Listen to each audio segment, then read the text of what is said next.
Welcome back, Movie Misfits. Today is Thursday, which means Throwback Thursday, which also means another segment of Junk Drawer Flicks. So let's take a look inside our junk drawer and see what we got. So I kind of cheated a little bit. I already knew what movie I wanted to pick for this week's Junk Drawer Flicks, because I'll be honest, because the movie for last week's Shudder Saturday, the movie was Lucky, that movie left me very annoyed and very disappointed. And it did have my brain thinking of other movies that had something similar and better outcomes. So for this episode of Junk Drawer Flicks, I felt like the movie that did it right and was not annoying would be Jacob's Ladder, which was released in 1990, starring Tim Robbins, Elizabeth Pena, and Danny Aiello. And this movie also has a lot of familiar, famous people in it as well, so you'll have a good time recognizing them. So Tim Robbins plays the lead in this film. He plays Jacob. Jacob is a Vietnam vet who's haunted by nightmares from the war. And he's basically not sure of what's reality or what's just going on in his head. And he's not even 100% sure if these are side effects from PTSD from being in Vietnam. Tim Robbins plays his character very well. And you can tell he's on the edge most of the time in the movie. He's having trouble sleeping. He's having nightmares all the time, and his nightmares are starting to plague him during the day while he's awake. So the people that are basically the closest to him are beginning to suffer as well, because they are not sure what's going on with him. They're not sure if he's just cracking up or if he's just really suffering from PTSD. What I do like about this film from the very beginning, you're seeing stuff that he's seeing right away. You're seeing little hints of things, and you're kind of like, okay, what's going on? Is he in some sort of alternate universe?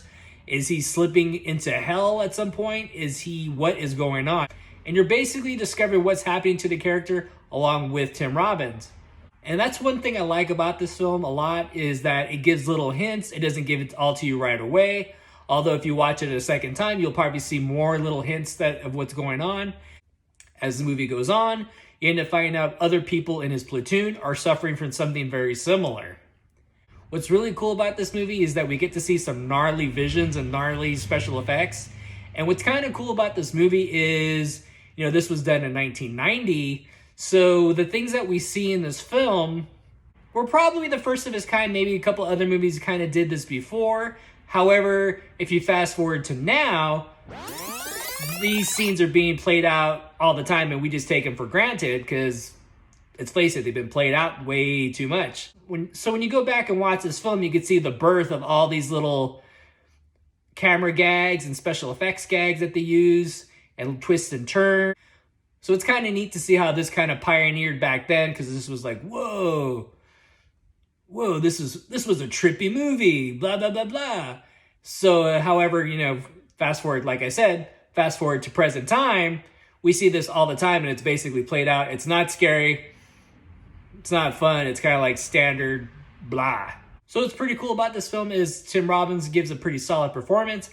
Danny Aiello plays a lovable character in this film, and Elizabeth Pena plays a pretty solid character in this film as well. So Tim Robbins came a long way since Howard the Duck.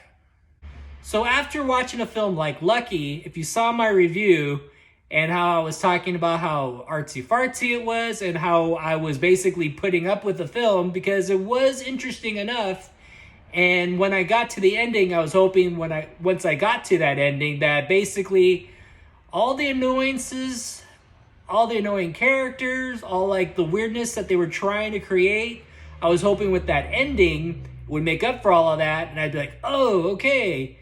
And Lucky did not leave me feeling that way. I was probably more annoyed because the ending was so like blah. So it basically made me appreciate other movies that came before it that had something kind of similar, and I do wish Lucky kind of went more in this kind of direction as opposed to the direction that it went in after all that we went through with that film. So I won't go into any spoilers like I said. I would definitely check out Jacob's Ladder. It's from 1990. It's currently streaming right now on HBO Max, so I would definitely check it out if you have HBO Max. It is off and on Amazon Prime. However, right now it's currently not on Amazon Prime, but it is off and on Amazon Prime. But it is currently, right now, on HBO Max. So definitely check out Jacob's Ladder. It's worth a watch. Like I said, you get a good cast, and you also get a lot of other people in this movie as well. So I would definitely check it out.